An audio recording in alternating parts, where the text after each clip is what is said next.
women-women yang luar biasa di Women's Talk ini. Terima kasih saya yang sudah diberikan kesempatan pagi ini untuk men-sharing.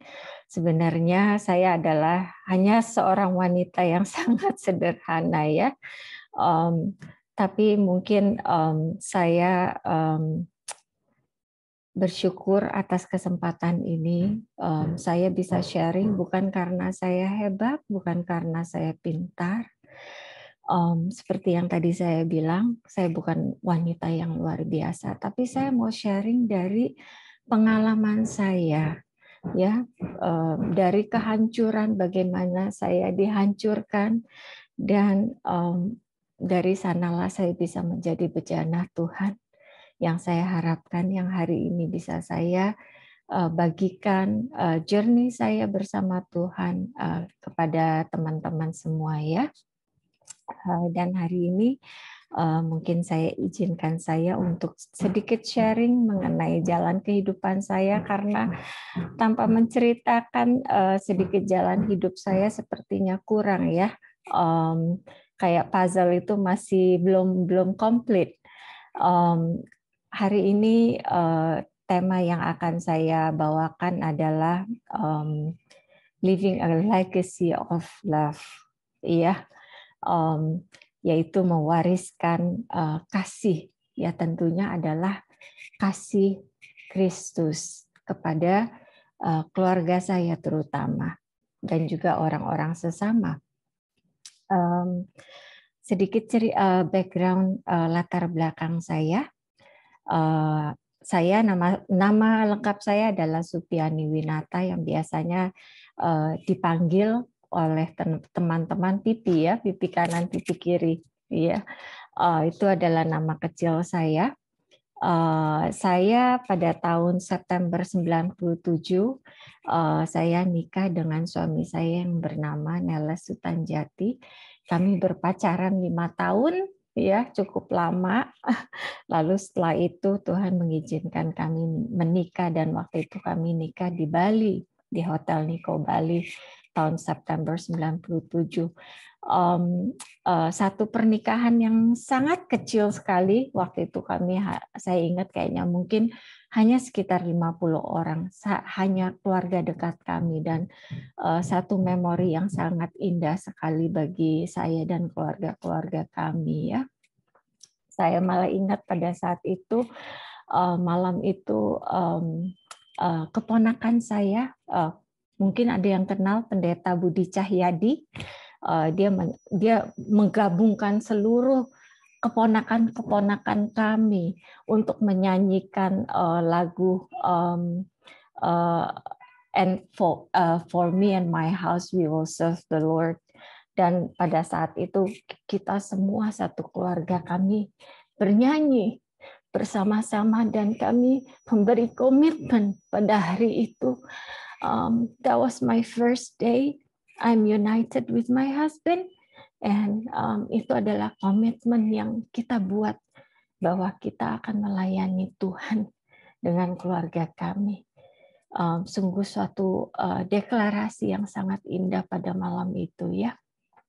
Dan setelah 4 tahun kami dikaruniakan dengan 2 anak, yang besar bernama Matthew dan yang kecil bernama Julian. Dan 3 tahun setelah kami menikah, tepatnya di Desember tahun 2001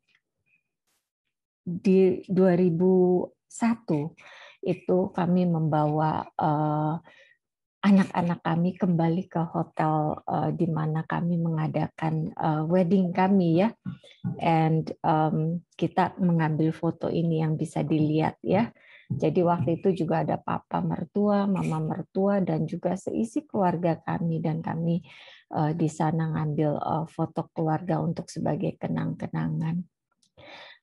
Dan pada saat Mei 2002 itu kembali kami melakukan our holiday, ya holiday saya bersama suami saya, dan itu adalah ternyata holiday yang terakhir bagi kami Karena setelah itu pada satu hari pada saat saya sedang mengantar anak saya sekolah waktu itu di sports school gitu ya kecil, tiba-tiba saya menerima telepon dari telepon suami saya, dari handphone suami saya, dan waktu saya mengangkat teleponnya ternyata itu bukan suami saya, itu adalah instruktur gym yang dimana dia sedang berolahraga. Dan pada saat itu saya dikasih tahu bahwa suami saya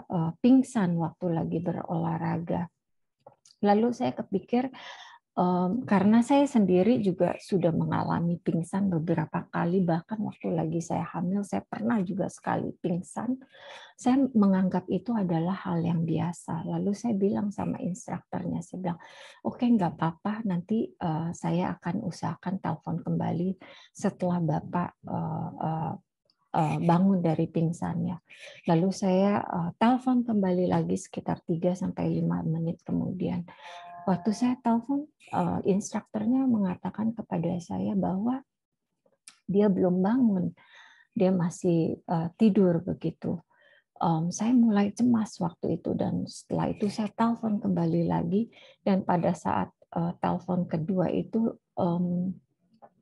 instrukturnya bilang kepada saya bahwa dia lagi berusaha untuk menyelamatkan suami saya, dan pada saat itu saya sangat-sangat kaget sekali karena rupanya suami saya pada saat itu dia tiba-tiba saja collapse. Waktu itu sebenarnya dia ada berjalan di treadmill, tapi bukan dalam kondisi berlari gitu, tapi hanya jalan pelan.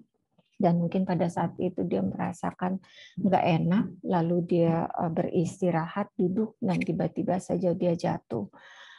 Dan pada saat itu setelah sekian menit dia tidak bangun-bangun, maka gym instrukturnya itu berusaha untuk revive him again. Dan setahu saya pada saat itu bahkan ada seorang dokter di dalam gym itu, dan dia juga berusaha untuk menyelamatkan suami saya, tetapi memang kehendak Tuhan dia tidak bisa diselamatkan. Pada saat saya datang, ya dia sudah tidak ada, dan kami bawa suami saya ke hospital. Pada saat itu juga kami coba lagi, saya bilang harus dicoba dan dicoba lagi, tetapi memang tidak bisa diselamatkan lagi karena ternyata pembuluh darahnya itu yang pecah itu sudah sangat fatal sekali, sehingga tidak bisa diselamatkan kembali.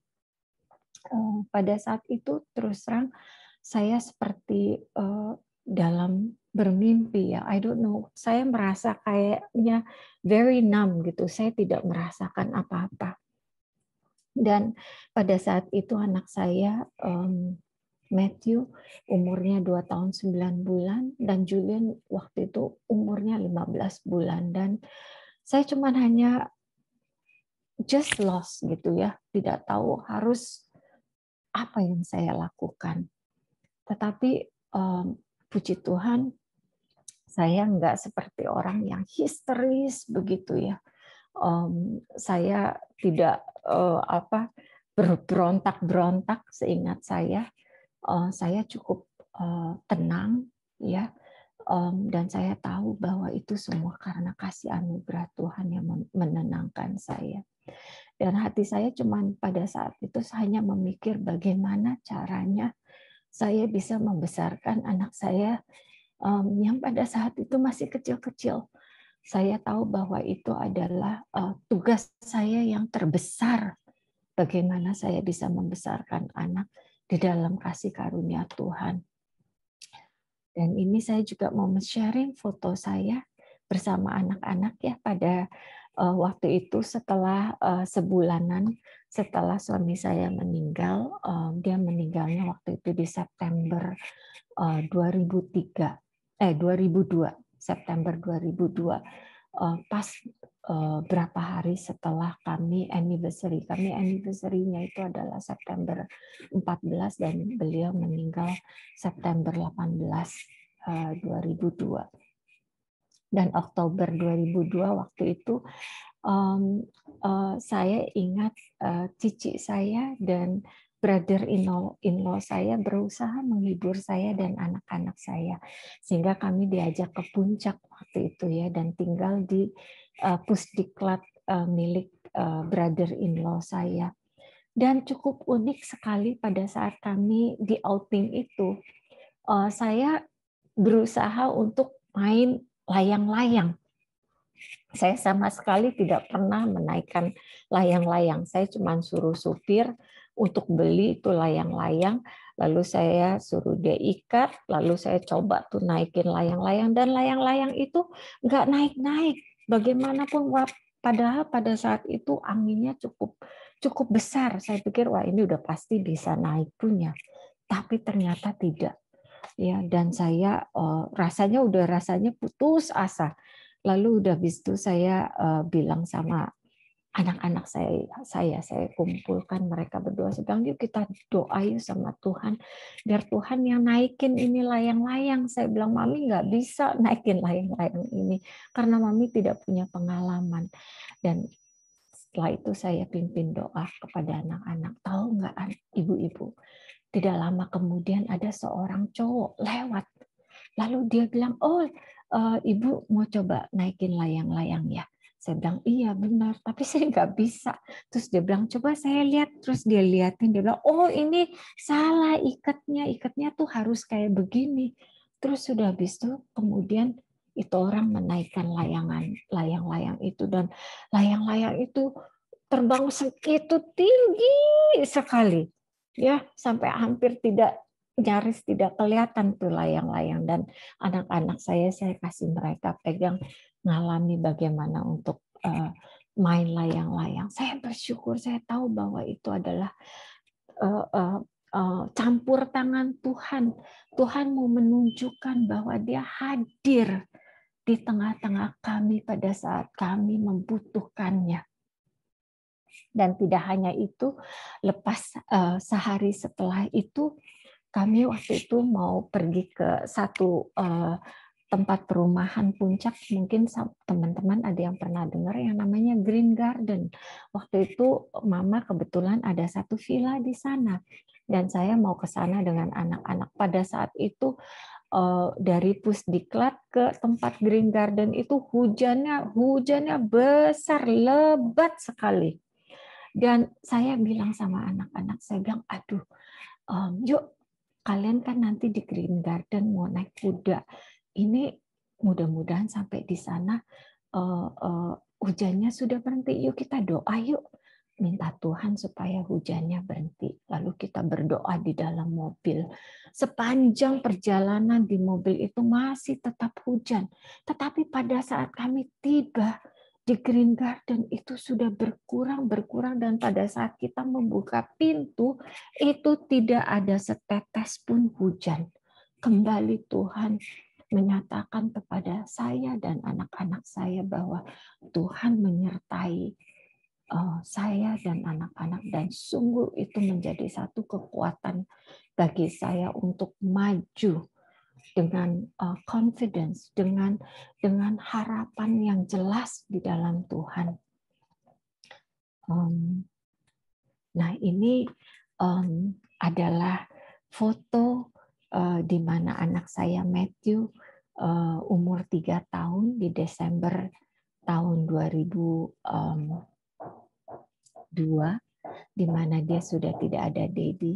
Kalau mungkin dari wajah saya ya, ibu-ibu bisa kelihatan sepertinya saya sukacita.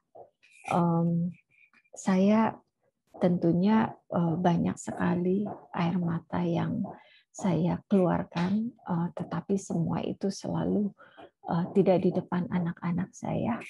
Pada saat mereka tidur, saya akan menyembunyikan diri saya ke kloset, ya, di walk-in closet begitu, dan biasanya saya sendiri nangis dan saya curhat-curhatan sama Tuhan. Jadi di depan anak-anak saya selalu akan tampil kuat, dan sebenarnya Tuhan memberikan satu kekuatan yang ajaib.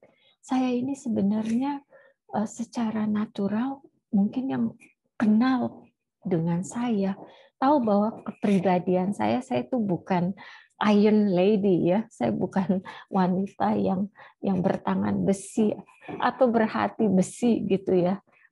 Saya cenderung adalah seorang wanita yang lemah, tetapi entah bagaimana melewati kehilangan suami saya ini, saya bisa mendapatkan kekuatan yang begitu luar biasa yang dari Tuhan, sehingga tiap hari saya bisa memancarkan sukacita kepada anak-anak saya. Dan itulah yang saya tanamkan kepada anak-anak saya setiap hari. Saya bilang kepada anak-anak saya bilang kita harus bersyukur karena Papa, Dedi kalian itu sudah di dalam Tuhan. Dedi itu adalah seorang yang baik. Dia sudah menaburkan hal-hal yang baik. Dia mewariskan hal-hal yang mulia di dalam orang-orang yang dekat kepadanya. Dan dia sendiri juga sudah benar-benar mengabdikan kehidupannya di dalam Tuhan. Pada malam kita menguburkan suami saya teringat kakak ipar saya ada berkata satu pepatah kepada saya. Dia bilang, Pipi, pada saat saya mengenangkan Titi, yaitu suami saya pikir memang Titi sudah cukup sempurna ya di mata Tuhan. Apa kelakuannya itu semuanya sudah cukup sempurna. Kebiasaan-kebiasaan dia yang dulu yang buruk itu semua sudah dia lepaskan. Kasih dia kepada keluarga begitu besar, ya, dan memang dia adalah buah yang baik untuk Tuhan mengambilnya.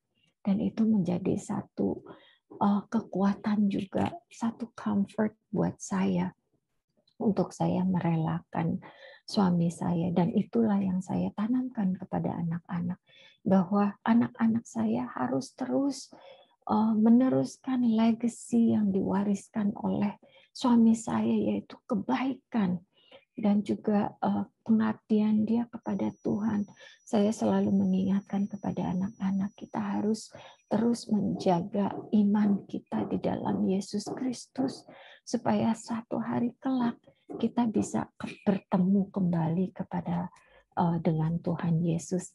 Tentunya setelah dengan berjalannya tahun, saya merasa tertegur, ya. Saya merasa tertegur oleh Roh Kudus. Saya tahu bahwa itu bukan seharusnya menjadi titik berat saya mengajak anak-anak untuk terus setia dengan iman kepada Yesus Kristus.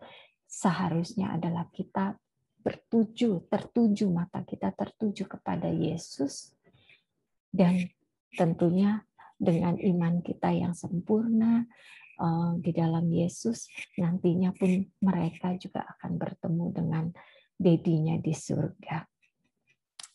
Saya juga sangat dikuatkan dengan ayat dari Mazmur 8 ayat 5 sampai 6 bahwa Bapa di surga itu mereka adalah Bapa bagi anak yatim dan pelindung bagi para janda. Itulah Allah di kediamannya yang kudus. Itu adalah sedikit cerita saya, dan tentunya saya pada hari-hari setelah suami saya meninggal, saya dikuatkan oleh Mazmur 23.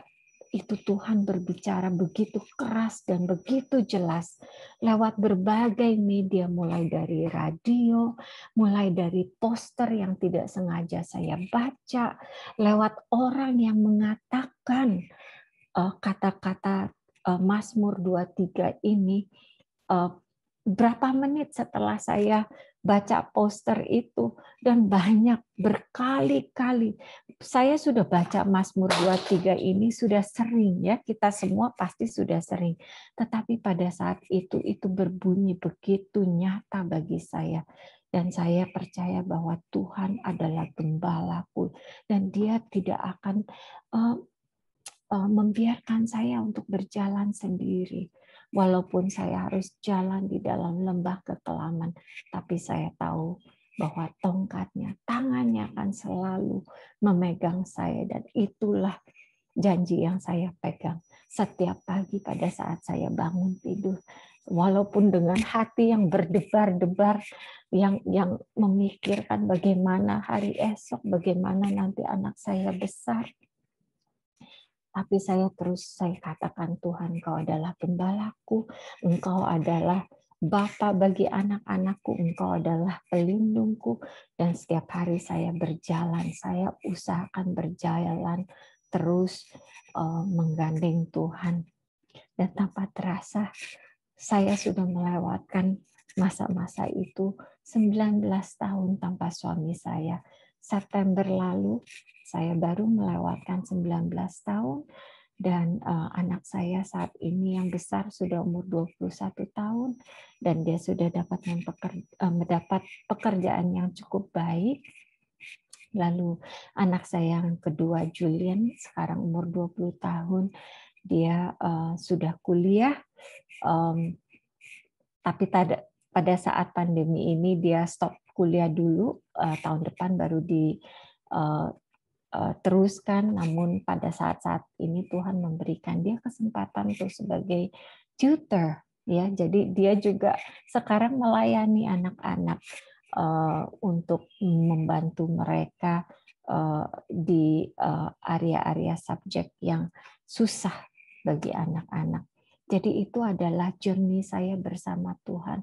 Tuhan yang menuntun saya di segala musim kehidupan saya, di lembah, dan juga yang pada saat di peak, semuanya Tuhan memberi saya kekuatan.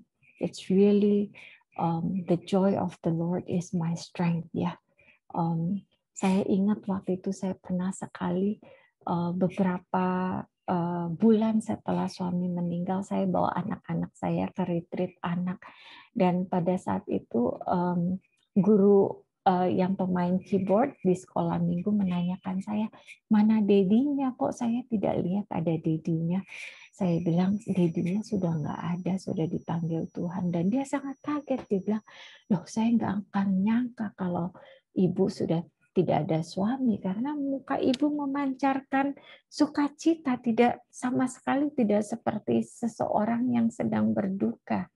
Dan saya katakan kepada dia, ya itulah, memang sukacita Tuhan itu adalah kekuatan saya.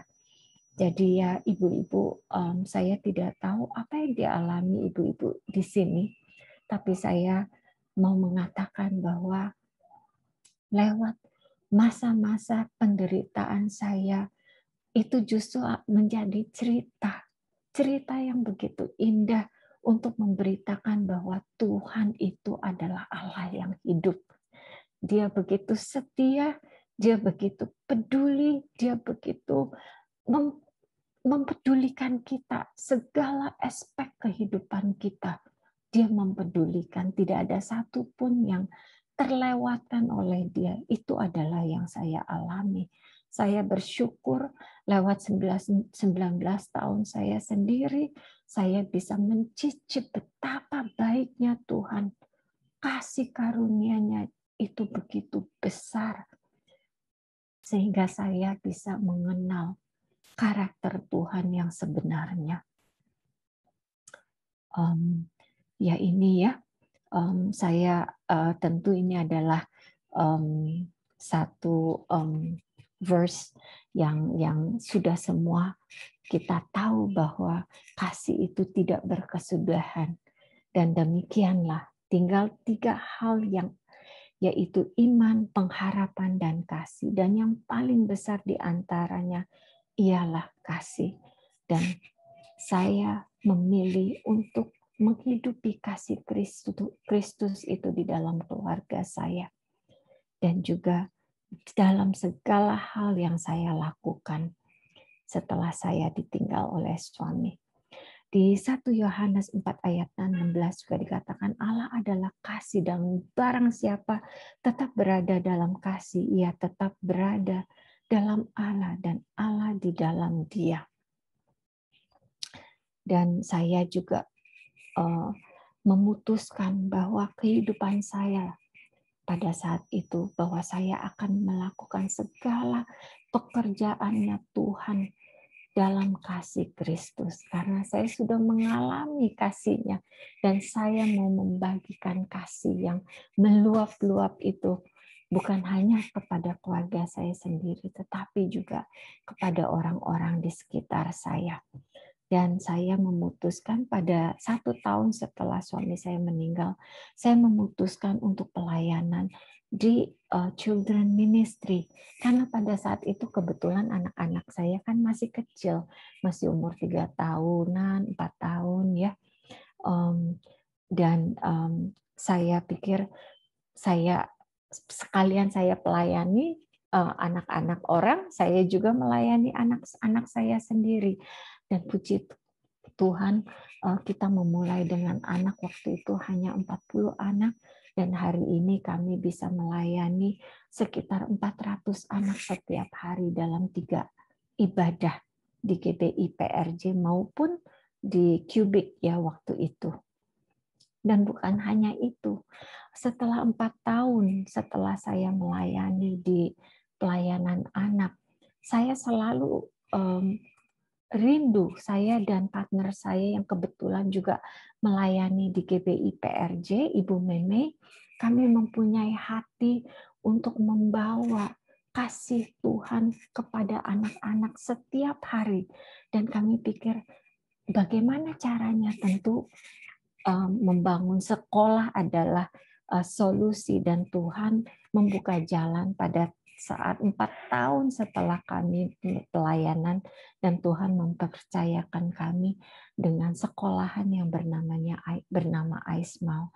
Saat ini kami ada di Jakarta, beberapa cabang di Jakarta maupun di Bandung dan di Bali, dan itu semua adalah Tuhan menyatakan bahwa memang Dia mewujudkan ya mimpi-mimpi kita, asalkan itu dilandaskan dengan kasih Kristus.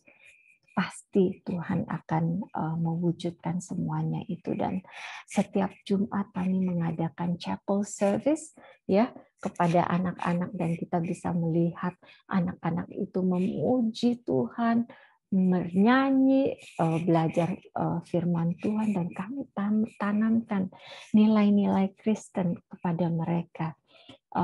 Kami juga sempat waktu itu Aismal ada di Plaza Indonesia berkat kasih karunia Ibu Tati dan juga Amel.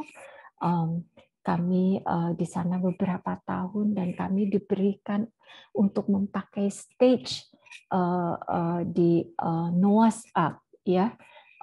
Untuk di sana kami mengadakan chapel service, sehingga pada saat orang-orang mall lewat, mereka bisa melihat anak-anak sedang memuji Tuhan, sedang nyanyi, memuji nama Tuhan. Sangat-sangat luar biasa.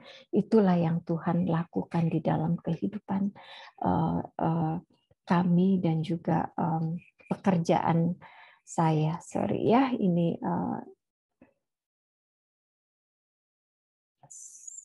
ada sedikit masih kelihatan ininya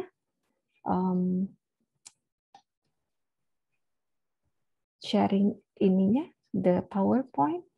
Yes, masih Bu Bibi. Maaf ya, saya coba ini kayaknya ada sedikit. Hold on ya.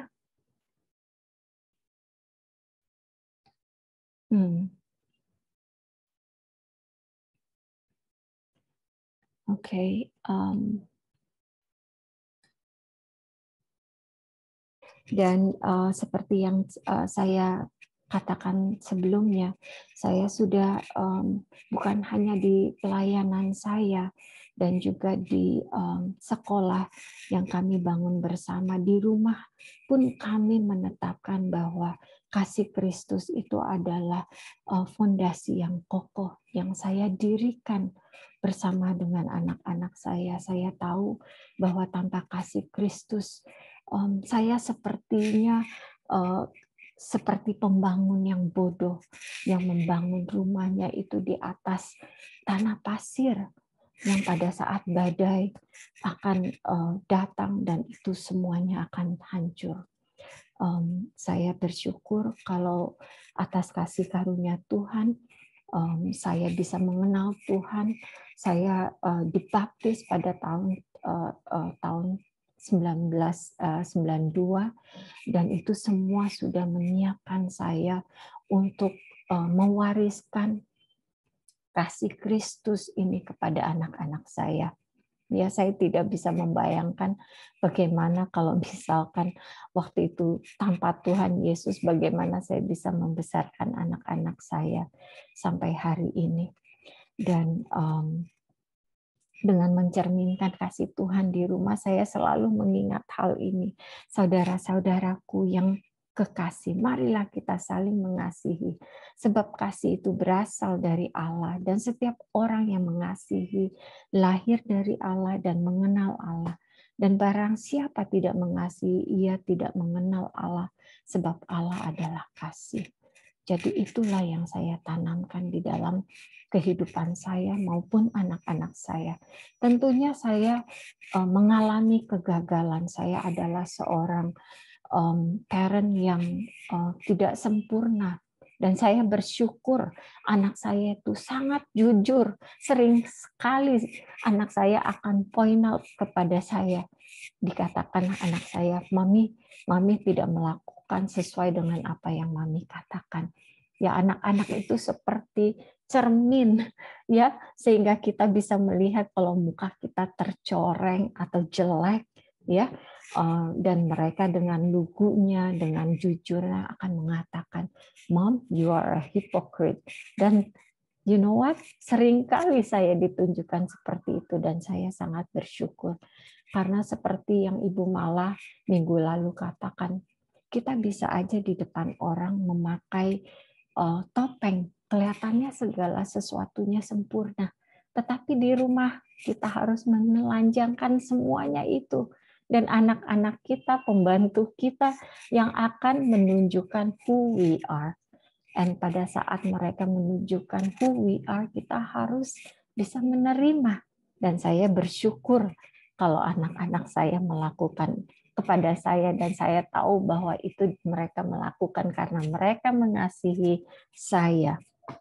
Nah, ini saya ada belajar dari satu parenting, ya, parenting, toxic parenting, waktu itu temanya dari Ibu Charlotte Priyatna, dan beliau memang adalah pakar bermain berkata-kata, dan dia mengatakan ada parenting yang toxic, ya.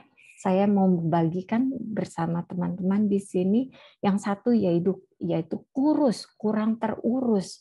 Bukannya kurang terurus, bukannya berarti anaknya tidak diurus sehingga kurus banget, bukan seperti itu. Tetapi mungkin ada yang diurus secara jasmani, fisiknya bagus, segala makanan, semua vitamin, semua yang terbaik. Tetapi you know what? Justru kebutuhan anaknya yang tidak terurus, kebutuhan emosionalnya tidak terpenuhi, kebutuhan waktunya yang tidak terpenuhi. Jadi yang kita penuhi hanya adalah keinginan anak-anak itu, bukan kebutuhannya.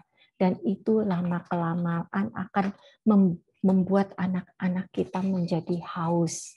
Ya, mereka menjadi anak-anak yang hanya mau aja, ya, tetapi jadi menjadi seorang yang selfish itu adalah kurus. Lalu kudis, kurang disiplin, ya. Kita kadang-kadang terlalu mengasihani anak-anak. Kita lihat, aduh kasihan ya anak kita. Udah deh, nggak usah lakukan itu. Padahal itu tidak mendidik, ya. Kita bukan harus mengasihani anak kita. Yang harus kita lakukan adalah mengasihi anak kita, mengasihi mereka apa yang benar, memberi mereka kebutuhan yang memang mereka butuhkan, terutama iman di dalam Kristus ya, dan juga kasih Kristus. Lalu ada juga kuman, kurang iman. Tapi saya rasa mungkin di dalam konteks women's talk ini, saya percaya ibu-ibu semua adalah ibu-ibu yang beriman. Tetapi ada satu hal lagi yang kurang iman, itu adalah yang menjurus ke di mana kita terlalu melandaskan iman kita semua dalam hukum-hukum, sehingga di dalam keluarga itu semuanya adalah hukum. Kita tahu bahwa our God is not a primitive God. Ya, dia tidak Allah yang sedikit-dikit harus dihukum, sedikit-dikit harus binasa. Melainkan dia adalah Tuhan yang penuh dengan kasih karunia, ya, full of grace, full of mercy, full of forgiveness, ya. Jadi kita harus hati-hati jangan memberikan spiritual abuse kepada anak-anak. Sedikit-sedikit kita menggunakan firman Tuhan untuk mengancam mereka. Lalu kita ada lagi yang namanya kurang percaya. Kita kurang percaya dengan kemampuan anak-anak kita. Kita menyepelekan mereka sehingga anak-anak kita menjadi anak yang tidak ada percaya diri. Segala sesuatu dia selalu bersandar kepada orang tua. Kita harus memberikan anak-anak room to make their own mistakes. Tentunya, tapi nanti kita harus juga guide mereka bagaimana supaya dia tidak melakukan the mistakes again. Kita evaluasi kenapa dia melakukan itu. Ini adalah beberapa hal toxic parenting yang di-share oleh Ibu Charlotte Priyatna. Dan ini ya saya hanya sekilas aja. Ini juga ada parenting style quadrant, ya, ada parent yang sama sekali I don't care, ya, tidak mau involve sama keseharian anak-anaknya. Ada juga parent yang permissive, segalanya oke, semuanya tidak ada rules, tidak ada pembatas-batasan atau ekspektasi kepada anak itu. Semuanya oke. Jadi kayak sepertinya anak itu adalah the boss. Tapi di sisi ekstrimnya ada juga parenting yang otoriter ya, jadi kayak diktator gitu. Pokoknya semuanya harus dilakukan. Nggak usah nanya. This is what I say. Jadi ini adalah orang tuanya is the boss, ya. Tapi dia tidak menjalinkan hubungan yang baik, tidak dilandaskan dengan kasih, sehingga parenting yang seperti ini mungkin awal-awalnya anak-anak akan tunduk, tapi mereka tunduk karena takut, bukan karena kasih, bukan karena mereka mengasihi kita sebagai orang tua. Dan yang paling ideal adalah authoritative parenting. Authoritative parenting ini adalah pola asuh yang suportif, di mana kita dekat kepada anak-anak, kita memberikan support kepada dia, dan juga memberikan mereka ruang untuk mengekspresikan diri, mengekspresikan opini mereka, ya. Tapi at the same time kita pun memberikan tuntutan yang sehat, tuntutan yang anak-anak bisa mencapai, ya. Jadi mereka tidak merasa kayak orang kejar-kejar sesuatu yang tidak mereka gapai, ya. Itu sangat penting sekali. Nah, ini adalah parenting style quadrant. Dan satu hal lagi yang sebagai orang tua kita harus check and recheck love and emotional tank anak-anak kita. Selalu sebelum naik mobil pasti respons kita, refleks kita adalah untuk melihat gas tanknya kita, mobil kita ya. Begitu juga dengan anak-anak kita, kita harus cek terus mereka punya love tank. Ini saya ada pengalaman juga beberapa bulan yang lalu bersama anak saya yang kecil. Seperti saya katakan, anak saya dia sudah cuti kuliah selama setahun. Dia balik dari Australia dan pada saat itu dia merasa kesepian, dia miss dia punya teman-teman di Australia dan dia datang masuk ke kamar saya dan dia nangis, dia bilang, kenapa hal ini harus terjadi, pandemi sehingga saya nggak bisa bersama teman-teman dan bla bla bla bla bla bla. Dia sedih, dia nangis-nangis. You know what? I did a big mistake. Saya waktu itu tidak menjadi pendengar yang baik. Saya coba menasehati dia. Saya bilang semua orang seperti ini juga kok. Kamu harus able to cope, ya. Kamu nggak bisa cling on to your friends. Kamu harus bisa, walaupun ada teman, nggak ada teman, kamu harus move on begitu. Jadi saya memberikan dia nasihat-nasihat yang sebenarnya dia tidak membutuhkan, dan pada saat itu dia bilang, Mom, that's it. You know what? Saya tuh tidak perlu nasihat dari Mami. Actually, I only need you to give me a hug. Just to tell me that I'm okay. Saya made that mistake. Ibu-ibu, kadang-kadang kita tidak perlu untuk berbagi-bagi hikmat, berbagi-bagi firman Tuhan. All they need is heart. All they need is touch. Ya, all they need is we say it's okay. Ya, so we need to check their emotional tank. Dan saya rasa ini adalah Gary Chapman ya, ada membagi mengenai 5 bahasa kasih, yaitu bahasa kasih word of affirmation ya.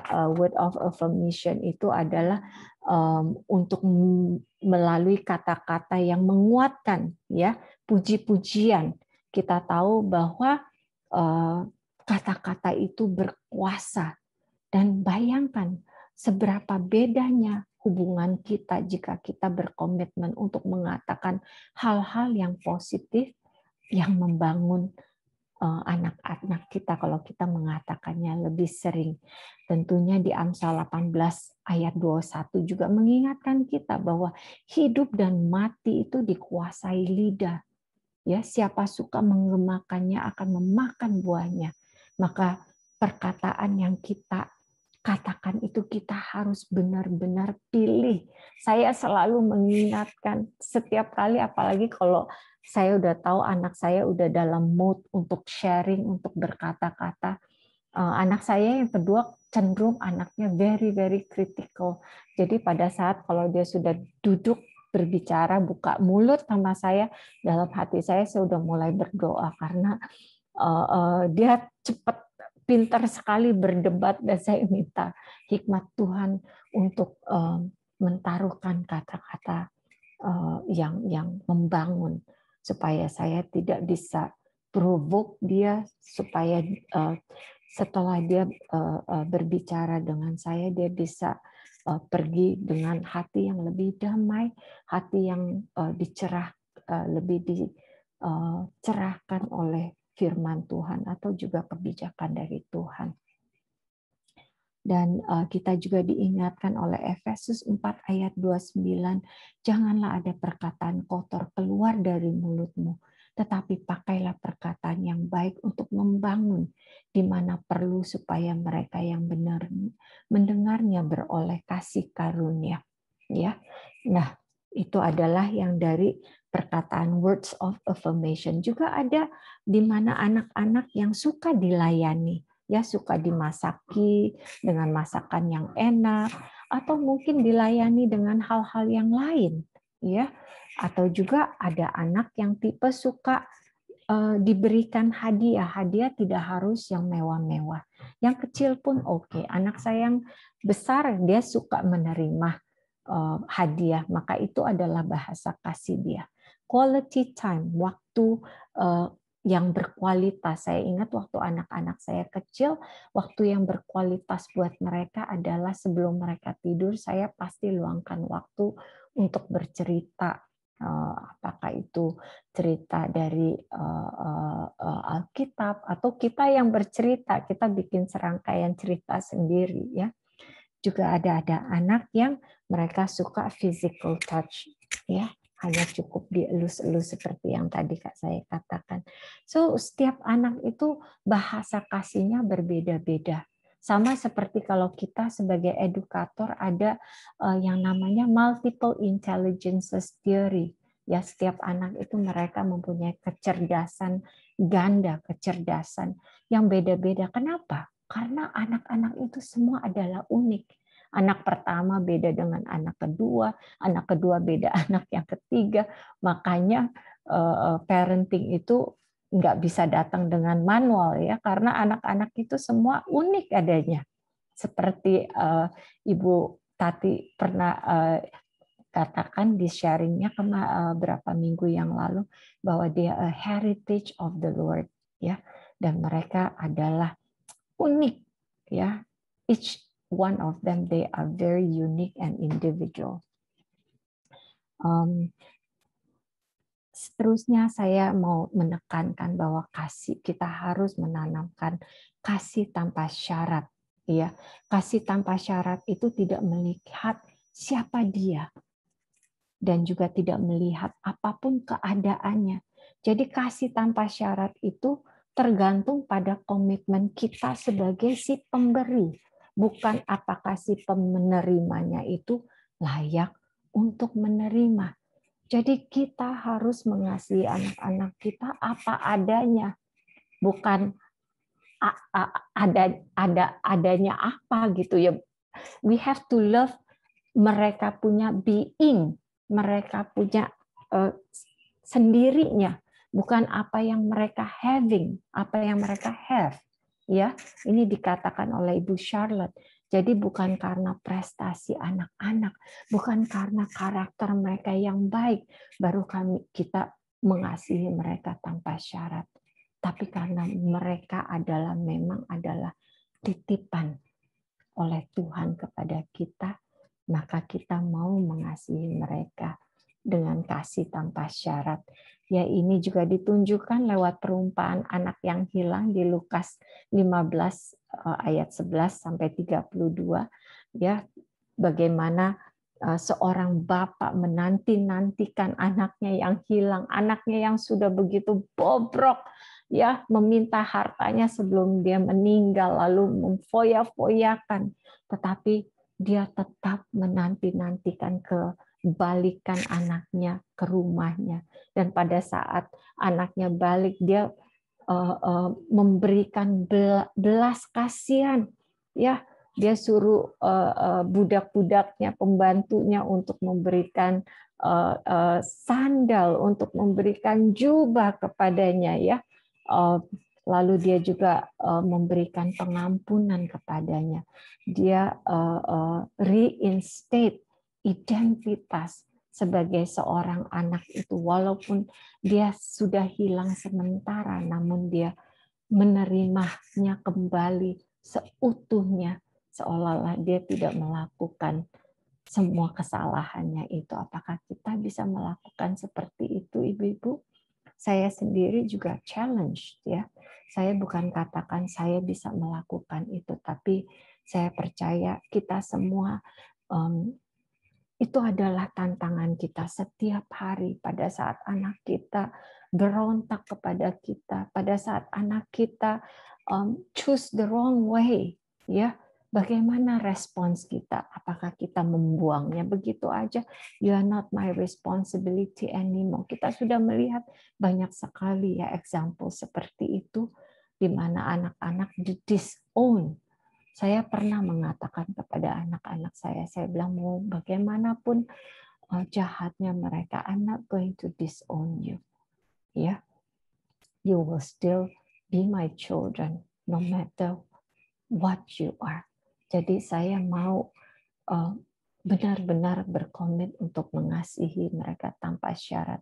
Dan tentunya saya hanya bisa melakukan itu kalau saya dipenuhi dengan Kristus, kasih Kristus. Kalau saya tidak dipenuhi dengan kasih Kristus setiap hari, pasti my kasih akan run dry, pasti akan kering. Ya, jadi saya harus setiap hari minta diisi dan diisi. Dan tentunya kita juga harus memelihara penerimaan dan pengertian dalam keluarga. Penerimaan, acceptance yang tadi sudah ditunjukkan di perumpamaan anak yang hilang, ya. Kita harus menangkan hatinya dan kepercayaan anak kita kembali, dan harus ada keterbukaan, dan juga anak-anak kita harus nyaman untuk membagi pikiran, ide, dan aspirasi mereka seperti di authoritative parenting yang tadi kita lihat di kuadran yang paling atas bagian kanan itu. Dan kita juga mengampuni waktu dia berbuat kesalahan dan kembali mempraktekkan unconditional love. Unconditional love itu juga perlu diseimbangkan dengan boundaries, batasan-batasan yang sehat. Kalau tidak, itu nanti akan menjadi memanjakan anak-anak. Jadi tentunya kalau kita mengasihi, tentu kita harus juga memberikan batasan-batasan yang tentu kita bisa belajar dari firman-firman Tuhan. Itu baru adalah mengasihi, bukan mengasihani. Dan juga kita harus mempercayai dan menghormati. Kita harus memberikan anak kita untuk ruang untuk membuat keputusan sendiri, tetapi terus mendukung meskipun terkadang mereka mengalami kegagalan. Setiap kita pasti akan melalui kegagalan, tetapi yang penting adalah anak-anak kita akan melihat apa respons kita pada saat mereka gagal.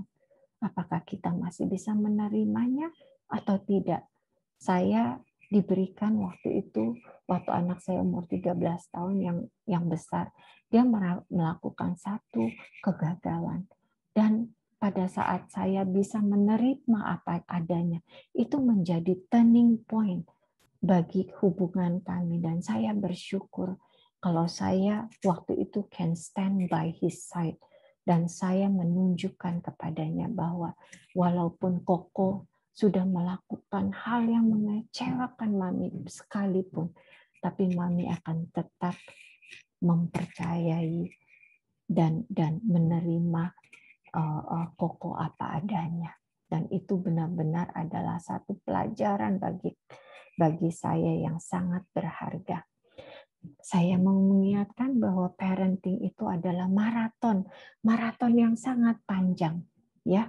Dan ungkapan kasih Tuhan Yesus yang harus selalu menjadi contoh kita untuk mengasihi anak-anak kita tanpa syarat.